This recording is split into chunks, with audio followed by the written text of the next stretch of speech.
পারবেন। মানে তেহরানে অকস্মাৎ হামলা যে ধ্বংসযজ্ঞ চালিয়েছে ইসরায়েল, তেল আবিব একই রকম নৃশংসতা চালাবে সানা কিংবা হোদেইদাতেও।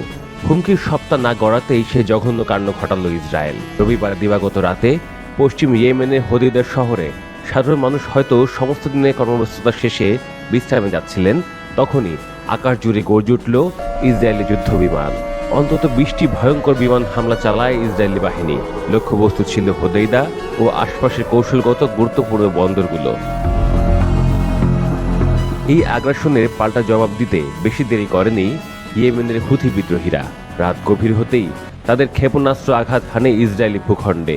হুথির এক বিবৃতিতে জানানো হয়, আমাদের জনগণ এবং আমাদের জাতির স্বাধীনতাপ্রেমী মানুষেরা আমরা আশ্বস্ত করছি, আমরা সম্পূর্ণ প্রস্তুত এবং আগ্রাসন রুখে দিতে আমরা বদ্ধপরিকর। আল্লাহর সাহায্যে আমরা আমাদের সামরিক শক্তি অটুট রাখব এবং ফিলিস্তিন ও গাজার প্রতি আমাদের সমর্থন আরও জোরদার হবে।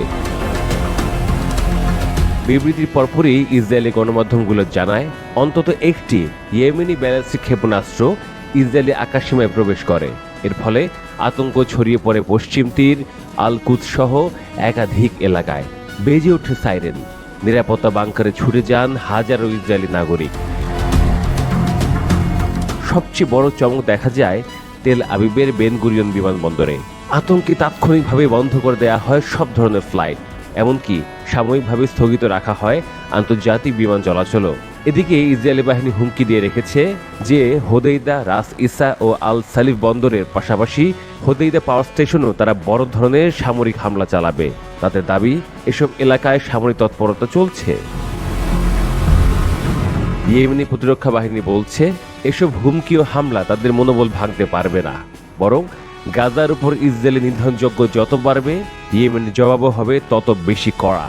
এই প্রেক্ষাপটে ইয়েমেনের জনগণও বসে নেই। সাম্প্রতিক এক প্রতিবেদনে বলা হয়েছে, ইতিমধ্যেই 82,000-এরও বেশি স্বেচ্ছাসেবক সামরিক প্রশিক্ষণ সম্পন্ন করেছেন, যারা ইসরায়েলের বিরুদ্ধে লড়াইয়ে অংশ নিতে প্রস্তুত। ইয়েমেনি সামরিক কৌশলের গুরুত্বপূর্ণ দিক হল সমুদ্রপথে অবরোধ। হোদেইদা উপকূলে কৌশলগতভাবে অবস্থান করে হুথি ইসরায়েলে অস্ত্র ও সামরিক রসদ পৌঁছানোর রুটগুলো কার্যত অচল করে দিচ্ছে।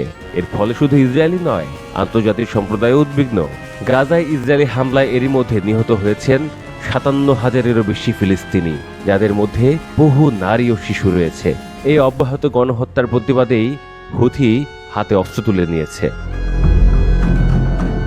ঘটনাগুলো ক্রমশ আরও বিস্তৃত ও জটিল আকার নিচ্ছে।